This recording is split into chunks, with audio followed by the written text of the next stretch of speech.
رشته ورزشی راک فوتباله که می‌خوایم در خصوصش با آقای معینی ابداع کننده این ورزش صحبت بکنیم. آقای معینی سلام، صبحتون بخیر، خوش آمدید به برنامه ما. منم سلام عرض می‌کنم خدمت شما و همکاران عزیزتون و تمام بینندگان شبکه ورزش. خب آقا، قراره که در مورد یک ورزش کاملا ایرانی به نام راک فوتبال صحبت بکنیم. چون خیلی اطلاعات میخوام بگیرم، هر سوالی که میشه کوتاه پاسخ بدین تا بتونیم خیلی تند پیش بریم. که غالبا این سوال میشه رشته ورزشی ایران گپ به توپ و پا که راک فوتبال مخففش است. رشته ورزشی آش ایران گپ به فرش سنتی ایران. حتی راک به معنی انگلیسی هم معنی همون موکت یا کفروش رو میده. من بگم اولین باری که شنیدم چی فکر کردم مثلا یه ورزشی بین راگبی و فوتباله مثلا. غالبا بله این برداشت میشه. به هر رشته جدیدی که میاد ابتدا اسمش خب یه مقدار برای عزیزان مشهور هست، ولی خب ما سعی کنیم اسم رو طوری روش، چون کار پژوهشی شده 10-12 سال روی این ورزش کار پژوهشی انجام شده از نظر قوانین و مقررات، ابزار بازی و تشکیلاتی که داشته و طراحی تمام ابزارالات اون این ورزش کارهای پژوهشی در بخش‌های مختلف توش انجام شده، به خصوص روی اسم رشته ورزشی که ما سعی کردیم که هم اسم رو به صورت بین‌المللی بتونه ساده تلفظ بشه و معنادار باشه، هم به صورت داخلی. به همه وجوهش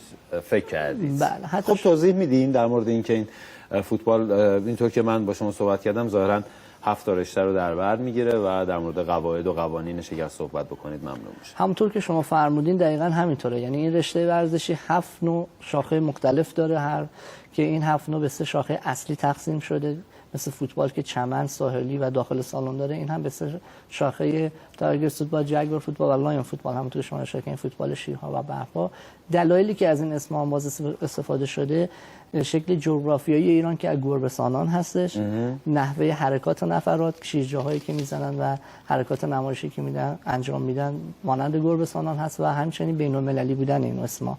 به هر حال شامل فوتبال انگلیس با لایون فوتبال معروف هستش. اینا مثلا کنیم هم باز بحث بین‌المللی، چون این رشته داره از ایران به سطح دنیا معرفی میشه، هم اسامی به صورت بین‌المللی معتبر باشه، هم به صورت داخلی هم معنادار باشه که از این اسم‌ها ما استفاده. الان آقای معینی این تصاویری که تمام این شاخه‌ها زیر مجموعه خود رشته ورزشی راک فوتبال، مثل فوتبال که به هر حال فوتسال و فوتبال ساحلی و چمنی زیر مجموعه‌شه. نه این دقیقاً چی بود؟ این شاخه لایون فوتبال یا فوتبال شیرهای ما هستش که یک فوتبالی که 3-3 هستش. باید به صورت همونطور که تو تصاویر بینندگانتون ملاحظه فرمودن باید حتما به صورت نمایشی گل بزنن. گل باید به صورت آکروباتیک و حرکت نمایشی باشه و اینا مورد قبول نیست. 3-3 هست، گلر از دستش نمیتونه استفاده کنه.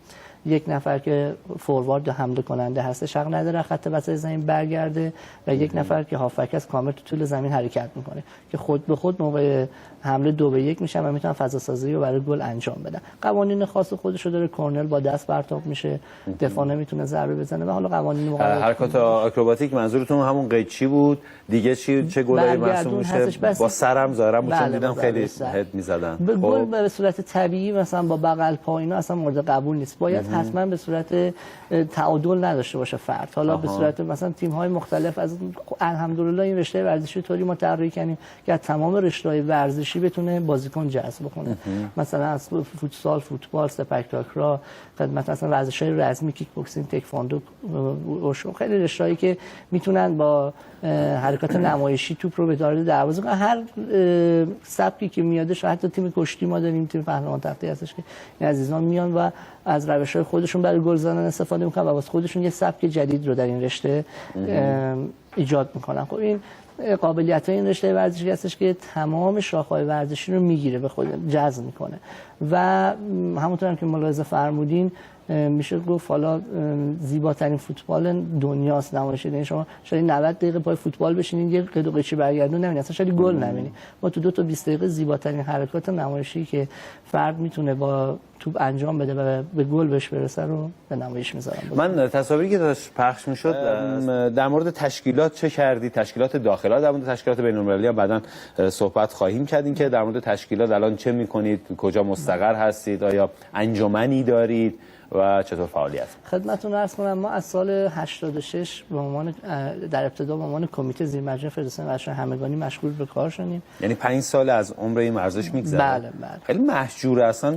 خیلی تبلیغ نشده ها. بله یه مقدار خب به هر حال ما چون این ورزش بعد در سطح بین‌المللی هم جایگاه خودش رو پیدا می‌کرد، یه مقدار انرژی ما تقسیم شده و به هر حال بر مبنای سیاست‌گذاری‌ها و به هر حال اون امکاناتی که در کشور در اختیار اون بود برای گسترش این رشته، خب به هر حال همین فوتبالش رو هم که ما می‌بینیم 100 سال 100 خورده سال طول کشیده تا به اینجا رسیده. حالا ما ورزشمون تو این 4 ساله میتونم بگم باز خوب تونسته توسعه خودش رو بده، علی‌رغمی که حالا باز اون حمایت‌هایی که ما انتظار داشتیم از داخل ازمون نشده. برگزاری مسابقات استانی مخصوصا این که ما امسال 16 تا استان رو فعال در مسابقاتون داشتیم، حتی 4 تا استان رو هم که با توجه به اینکه با از نظر زمانی دیر اعلام کردن نتونستیم در مسابقات شرکت کنیم. یعنی از 32 استان 20 استان این رشته ورزشی بله اومدن در مورد لیگ صحبت می‌کنیم، همچنین در مورد حضورتون در مجامع بین‌المللی، اما به نظر میاد که بینندگانمون خیلی کنجکاو شدن که بازم تصاویر رو ببینن. یه تصاویر رو می‌بینیم، برمیگردیم گفتگو رو با آقای معینی ادامه میدیم.